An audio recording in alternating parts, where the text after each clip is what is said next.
여러분, 우리가 살아가는 이 세상에는 참으로 다양한 종류의 길이 많이 있습니다. 이런 바다가 엄청 넓어도 선박이 다니는 바닷길, 뱃길이 따로 있고, 하늘이 끝없이 높게 펼쳐져 있어도 비행기가 다니는 하늘길이 따로 있습니다. 여러분, 그 외에도 굽이굽이 돌아가는 산속 오솔길이 있는가 하면 거침없이 뻗어있는 프리웨이도 있고, 흙먼지와 울퉁불퉁한 돌이 많은 비포장 도로가 있는가 하면 탐스러운 열매와 아름다운 꽃으로 수놓아진 과수원길, 정원길도 있습니다. 여러분은 지금까지 어떤 종류의 길을 걸어서 여기까지 오시게 되었습니까? 그런데 사실은 우리가 지금 그리고 여기까지 어떤 종류의 길을 걸어왔는가라는 질문보다 더 중요한 질문이 있다면 그것은 누구와 함께 그 길을 걸어왔는가입니다. 여러분, 아무리 향기로운 백합화와 아름다운 장미꽃으로 수놓아진 정원길이라 할지라도 내가 그 길을 내가 싫어하는 사람, 내 마음과 잘 맞지 않는 사람과 걷는다면 그 길은 결단코 행복한 길이 될 수 없을 것입니다. 여러분, 하지만 한 번도 가보지 않은 낯선 길이라 할지라도 그 길을 사랑하는 사람과 함께 걷는 길이라면 그 길이 험하면 험할수록 두 사람은 더욱더 가까워지게 될 것이고, 그 길이 힘들면 힘들수록 그 두 사람만이 공유할 수 있는 특별한 이야기가 만들어지게 될 것입니다. 길은 어떤 종류의 길인가 보다 더 중요한 것은 누구와 함께 그 길을 걷는가입니다. 그렇습니다. 우리는 지금까지 어떤 종류의 길을 걸어왔는가라는 질문에 답하기 전에 누구와 함께 이 길을 걸어왔는가라는 질문에 먼저 답할 수 있어야 합니다. 여러분, 시편 23편의 말씀은 그야말로 파란만장하고 우여곡절이 많은 삶을 살았던 다윗이 지금까지 자신이 걸어온 길과 여기까지 살아온 자신의 삶을 되돌아보면서 지은 시로서 한 번도 가보지 않은 새롭고 낯선 길을 걷기 시작한 이들이 반드시 기억해야 할 소중한 이야기를 고스란히 담아내고 있습니다. 여러분, 다윗은 자신이 지금까지 살아온 삶을 그리고 걸어왔던 인생의 뒤안길을 되돌아보며 이런 표현으로 오늘 본문을 시작하고 있습니다. 1절의 말씀에 보시면 여호와는 나의 목자시니 내게 부족함이 없으리로다 라고 하는 표현입니다. 다윗은 자신의 삶을 이야기하기 시작하면서 그 시의 초두에 여호와는 나의 목자시니 라는 말로 시작합니다. 어떤 종류의 길을 걸었는지에 대해 이야기하기 전에 누구와 함께 그 길을 걸었는가에 대해 이야기하고 있는 것이죠.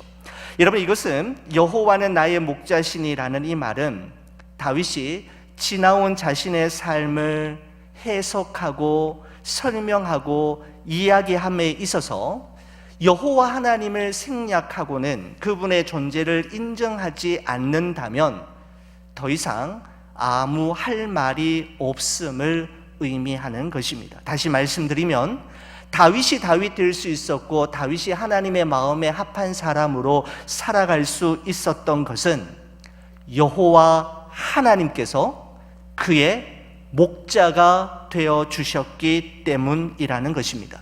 여러분, 실제로 여호와는 나의 목자시니 라고 하는 이 표현, 이 전제가 없었다면 그 다음의 내용들 2절에서 6절까지 기록된 문장들은 기록될 수 없었을 것입니다. 여호와 하나님께서 그의 목자가 되어 주셨기 때문에 다윗은 푸른 풀밭과 쉴만한 물가를 경험할 수 있었으며, 여호와 하나님께서 그의 목자가 되어 주셨기 때문에 다윗은 끝까지 의의 길을 걸을 수 있었습니다. 여호와 하나님께서 다윗의 삶에 선한 목자가 되어 주셨기 때문에 사망의 음침한 골짜기를 걷는 것과 같은 인생의 치명적인 위기 앞에서도 주의 지팡이와 막대기의 보호하심을 경험할 수 있었던 것이고, 여호와 하나님께서 그의 삶에 선한 목자가 되어 주셨기 때문에 그는 자신의 여정이 마치는 그날에 여호와의 집에서 영원히 살게 될 거라는 확신을 가지게 되었던 것입니다.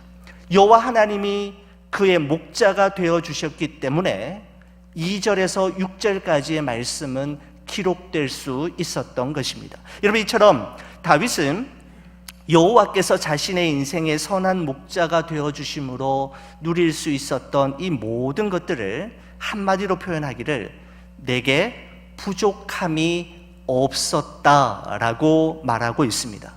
그분과 함께 했던 자신의 모든 삶은 더할 것도 없고 뺄 것도 없는 충만하고 만족스러운 삶이었으며 후회와 아쉬움이 없는 최상의 삶이었음을 고백하고 있는 것입니다. 여러분, 그렇습니다. 부족함이 없는 삶, 아니 부족함을 모르는 삶은 더 많은 것을 소유함으로, 더 좋은 것을 누림으로, 더 높은 자리에 올라감으로 가능해지는 것이 아니라 여호와 하나님만을 자신의 인생의 유일한 목자로 삼고 살아가는 사람에게만 주어지는 특별한 은혜의 선물임을 그는 말하고 있는 것입니다. 여러분, 이처럼 다윗은 자신의 삶의 선한 목자가 되어 주셨던 여호와 하나님을 어느 날 깊이 묵상하다가 그 하나님께서 자신의 삶을 어떻게 이끌어 오셨는지를 생각하게 되었고, 그의 생각 속에 두 단어가 번쩍 떠오르게 되었습니다. 그 첫 번째 단어는 인도하심이라는 단어였고, 두 번째는 함께 하심이었습니다. 자, 오늘 본문의 2절에 3절 말씀을 보시면 이렇습니다. 그가 나를 푸른 풀밭에 누이시며 쉴만한 물가로 인도하시는 도다. 내 영혼을 소생시키시고 자기 이름을 위하여 의의 길로 인도하시는 도다라고 말씀하고 있습니다. 인도하시는 도다. 그는 자신의 삶을 돌아볼 때 하나님의 인도하심이라는 단어를 결단코 생략할 수 없었던 것입니다.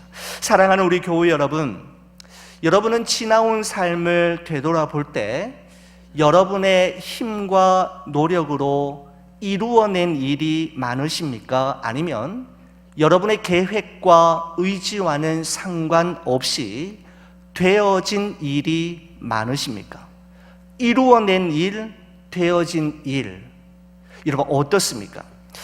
여러분, 물론 최선을 다하고 열심히 노력해서 내가 이루어낸 일도 있지만 세월이 흐르면 흐를수록 부인할 수 없는 또 한 가지 중요한 사실은 나의 원함과 나의 바람과는 상관없이 되어진 일이 훨씬 더 많더라는 사실입니다. 이루어낸 일보다 내게 되어진 일이 훨씬 더 많았음을 깨달았던 예레미야 선지자는 예레미야 10장 23절에 이렇게 고백하고 있습니다. 여호와여, 내가 알거니와 사람의 길이 자신에게 있지 아니하니 걸음을 지도함이 걷는 자에게 있지 아니하니이다 라고 말합니다. 여러분, 이 말씀은 우리의 인생이 자기가 원하는 대로, 자기가 생각한 대로, 자기가 마음먹은 대로만 걸어갈 수 있고 되어지는 것이 아니더라는 것입니다. 다시 말씀드리면 내가 이루어낸 일보다 내게 되어진 일이 훨씬 더 많았음을 예레미야는 깨닫게 되었던 것이죠. 여러분, 그러면 누가 되어지게 하시는 걸까요? 누가 가능하게 하시는 걸까요? 로마서 9장 16절은 우리 인생에 되어지게 하시는 분이 누구인지에 대해 분명하게 말씀하고 있습니다. 우리 이렇게 말씀하고 있지요. 그런즉 원하는 자로 말미암음도 아니요 다른 박질하는 자로 말미암음도 아니요 오직 긍휼히 여기시는 하나님으로 말미암음이니라 라고 말씀하고 있습니다. 하나님으로 말미암음이니라, 하나님에 의해 되어지는 것이다 라고 사도 바울은 우리에게 분명하게 말씀하고 있습니다. 여러분, 하나님에 의해 되어진 일을 신학적으로 표현하면 하나님의 섭리라고 말씀드릴 수 있습니다. 하나님에 의해 되어진 일, 하나님의 섭리. 조금 더 쉽게 여러분에게 말씀드린다면 하나님의 섭리란 하나님의 뜻 또는 하나님의 인도하심이라고 말씀드릴 수가 있는 것이죠. 여러분, 제가 참 시를 좋아하는데, 제가 참 좋아하는 시 그리고 아끼는 시 가운데 라인홀던 리버라고 하는 목사님이 쓰신 Serenity Prayer이라고 하는 시가 있습니다. 여러분, 저기서 Serenity라고 하는 말은 영어 단어인데 어떤 뜻인가 하면 마음의 평온함 그리고 고요함, 평정심이라는 의미를 가진 단어가 Serenity라고 표현하는데, 그러면 Serenity Prayer 그러면 마음의 평온함을 위한 기도, 뭐 이렇게 해석할 수 있겠죠. 라인홀던 리버 목사님이 이렇게 기도하는 것을 보게 됩니다. 주님, 나에게 평온함을 주옵소서. 내가 할 수 없는 것들은 있는 그대로 받아들이게 하시고, 내가 할 수 있는 것들에 대해서는 변화시킬 수 있는 용기를 주옵소서. 그리고 이 두 가지가 뭡니까? 내가 할 수 없는 일과 내가 할 수 있는 일들, 이 두 가지를 분별할 수 있는 지혜를 주옵소서라는 기도를 우리에게 남겨주고 있습니다. 여러분, 이 라인홀던 리버 목사님의 이 기도문은 우리의 인생이 하나님의 섭리와 하나님의 뜻 그리고 그분의 인도하심에 순종할 때 비로소 마음의 평온함을 누릴 수 있음을 말하고 있는 것입니다. 여러분, 그렇습니다. 신실하신 하나님, 절대로 실수하는 법이 없으신 하나님, 그리고 이 모든 것을 합력하여 선을 이루시고 하나님의 뜻대로 되어지게 하실 그분께 우리의 삶과 우리의 가정과 우리 교회의 미래를 맡길 때 우리의 삶에는 푸른 풀밭 쉴 만한 물가가 펼쳐지게 됨을 다윗은 우리에게 말해주고 있는 것입니다. 제가 잘 아는 선배 목사님 중에 아르메니아라고 하는 선교지에서, 참 여러분 이름도 그렇게 흔하지 않은 곳이지 않습니까? 아르메니아라고 하는 곳에서 오랫동안 선교하시고 또 하나님의 뜻이 있으셔서 이 미국에 오셔서 이민 목회를 오래 하시면서 그 교회에 교회 설립 50주년 감사 예배를 드리는 바로 그 자리에 제가 초대받아 함께 동참한 적이 있습니다. 그때 그 선교사님이 정말 파란만장했던 선교사의 삶과 참으로 우여곡절이 많고 사연이 가득히 담긴 이민 목회의 삶을 되돌아보면서 이런 말씀 한마디 딱 하셨습니다. 어떤 말이냐면 이런 말씀이었습니다. 광야에는 길이 없다.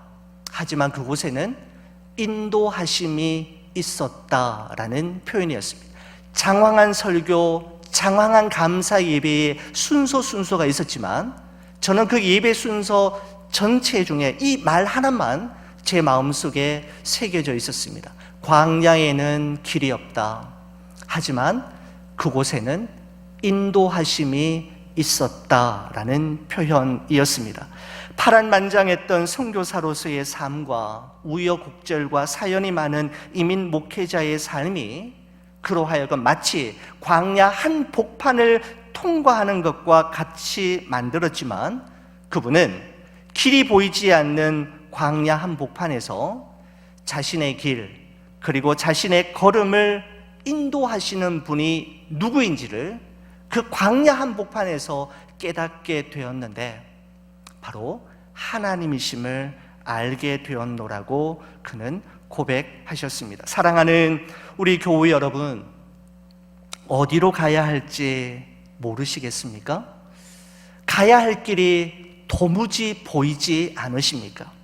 한 번도 가보지 않는 낯선 길 앞에서 우리 교회가 어디로 가야 할지, 무엇이 하나님의 뜻인지 잘 보이지 않아 염려되고 걱정이 되십니까?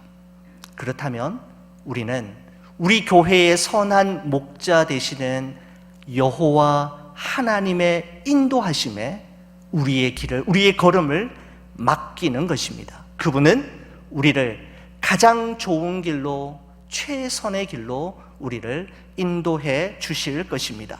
여러분, 다윗의 삶을 이끌어온 첫 번째 단어가 인도하심이었다면 그의 삶을 주도해온 두 번째 단어는 함께 하심이었습니다. 여러분, 오늘 본문의 4절의 말씀을 보면 이렇게 기록하고 있습니다. 내가 사망의 음침한 골짜기로 다닐지라도 해를 두려워하지 않을 것은 주께서 나와 함께 하심이라. 주의 지팡이와 막대기가 나를 안위하시나이다 라고 기록하고 있습니다. 여러분, 여호와 하나님께서 선한 목자가 되셔서 우리의 길을 인도하시고 우리의 걸음을 앞서 이끌어 주신다면 우리는 언제나 푸른 풀밭 쉴만한 물가를 만나게 될 거라 생각하지만 우리의 현실은 그렇지 않음을 모두가 알고 있지 않습니까? 여러분, 왜 하나님께서는 하나님이 사랑하시는 당신의 자녀들에게 사망의 음침한 골짜기를 지나게 하는 시련의 시간을 여러분 허락하시는 걸까요? 왜 하나님이 인도하시는 길에 사망의 음침한 골짜기가 버티고 서 있단 말입니까? 사울 왕과 다윗 왕 그리고 압살롬 왕, 이 세 왕의 삶을 통해 오늘을 살아가는 그리스도인들에게 정말 통찰력 있는, 참 도전이 되는 많은 메시지를 주었던 세 왕 이야기라고 하는, 여러분 꼭 한번 읽어보셔야 할 책입니다. 진 에드워드라고 하는 분이 쓴 세 왕 이야기가 있는데 그의 두 번째 책이 뭐냐 하면 삼호실의 죄수라고 하는 책이 있습니다. 여러분, 세례 요한의 삶을 작가의 상상력으로 풀이해냈는데 여러분 꼭 한번 추천해 보고 싶은 책입니다. 여러분, 이 삼호실의 죄수라고 하는 책에 서문에 보면 여러분 이런 표현이 있는 것을 확인할 수 있습니다. 이렇습니다. 누군가가 당신에게 고의로 큰 상처를 주었다면 단지 당신을 해치고 꺾어버리려고 그런 상처를 주었다면 그 사람을 용서하기가 정말 불가능할 것입니다. 하지만 이 모든 것이 사실이라 하더라도 한 가지 희망은 있습니다. 그것은 도저히 받아들일 수 없는 지금 이 상황이 바로 하나님의 허락을 거쳐왔다는 사실입니다. 바로 그분의 계획 가운데 나에게 왔다는 사실입니다 라는 글이 그 책의 첫 장을 열면 이렇게 기록되어 있는 것을 볼 수가 있습니다. 사랑하는 우리 교회 여러분, 도저히 이해할 수 없고 정말 받아들일 수 없는 일이 여러분과 여러분 가정에 있었습니까? 아니, 그 일이 진행되고 있습니까? 그러면 정말 힘들고 정말 낙심되는 마음이 마음속에 가득히 채워지게 될 것입니다. 여러분, 하지만 그럼에도 불구하고 여러분, 이것만은 꼭 기억하셔야 합니다. 그것은 정말 이해할 수 없고 도무지 받아들일 수 없는 바로 그 일이 하나님의 허락하심과 하나님의 계획하심 가운데 일어난 일이라는 사실입니다. 여러분, 이런 관점에서 볼 때 여러분과 저희 인생 여정 가운데 만나는 사망의 음침한 골짜기는 우연히 정말 재수가 없고 운이 따르지 않아서 살다 보니 생긴 우연의 해프닝이 아니라 하나님의 허락하심과 그분의 분명한 목적과 계획 안에서 만나게 된 곳이며, 우리는 바로 그 사망의 음침한 골짜기에서, 바로 그 골짜기에서 하나님의 함께 하심과 주의 지팡이와 막대기의 보호하심을 선명하게 경험하게 될 것입니다. 여러분, 교회 다니는 분들이 참 좋아하는 찬송가 가운데 저도 참 좋아하는 찬송가입니다마는 430장 이런 찬송이 있습니다. 주와 함께 길 가는 것 즐거운 일 아닌가, 우리 주님 걸어가신 발자취를 밟겠네. 여러분 참 좋아하시죠? 우리 오늘 마지막 곡으로 이 찬양을 함께 불러볼 터인데, 저는 이 찬송가의 3절 가사가 참 좋습니다. 저는 이 3절의 가사를 부를 때마다 제 마음속에 더 힘이 나고 시편 23편의 말씀이 더 새록새록 생각나곤 합니다. 여러분, 3절은 이런 가사이죠. 꽃이 피는 들판이나 험한 골짜기라도 주가 인도하는 대로 주와 같이 가겠네. 한 걸음 한 걸음 주 예수와 함께 날마다 우리 걸어가리라는 찬양입니다. 한 걸음 한 걸음, 스텝 바이 스텝 주 예수와 함께 날마다 day by day 주님과 함께 걸어가겠노라고 시인은 결단하고 있습니다. 사랑하는 우리 교회 여러분, 지금까지 살아오신 삶과 걸어오신 길이 그랬던 것처럼 앞으로 우리가 살아갈 인생의 길 또한 꽃이 피는 들판을 지날 때도 있을 것이고, 때로는 험한 골짜기를 통과하는 순간도 있을 것입니다. 여러분, 그런데 중요한 것은 내가 지금 어디를 지나고 있는가, 꽃이 피는 들판을 지나고 있는가, 아니면 험한 골짜기를 지나고 있는가, 내가 어떤 길을 걷고 있는가 보다 더 중요한 것은 내가 지금 누구의 인도하심을 따라 누구와 함께 이 길을 지나고 있느냐입니다. 주님의 인도하심을 따라 주님과 함께 그 길을 걷는다면 우리의 삶은 더할 나위 없는, 더할 것이 없는, 또 뺄 것도 없는 충만한 삶을 경험하게 될 것입니다. 2000여 년 전 하나님의 아들 예수 그리스도께서는 하늘의 영광스러운 보좌를 버리시고 인간의 몸을 입고 이 땅에 오심으로 길을 잃고 길을 찾지 못하고 방황하는 인생들의 선한 목자가 되어 주셨습니다.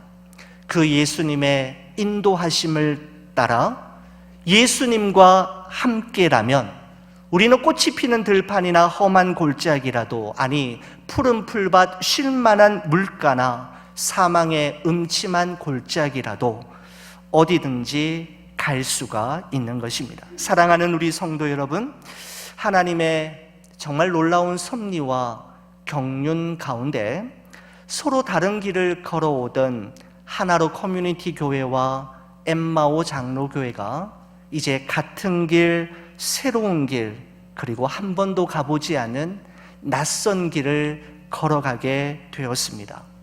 여러분, 우리 앞에 어떤 길이 펼쳐질지 어느 누구도 예단할 수 없지만 한 가지 분명한 것은 선한 목자 되신 예수 그리스도의 인도하심을 따라 한 걸음 한 걸음, 스텝 바이 스텝 그분과 함께 걸어간다면, 그리고 주 예수님과 함께 날마다 day by day 걸어간다면 우리 교회는 하나님이 꿈꾸시는 교회다운 교회, 그리고 하나님이 찾으시는 성도다운 성도의 모습으로 성화되고 변화되어 갈 것입니다.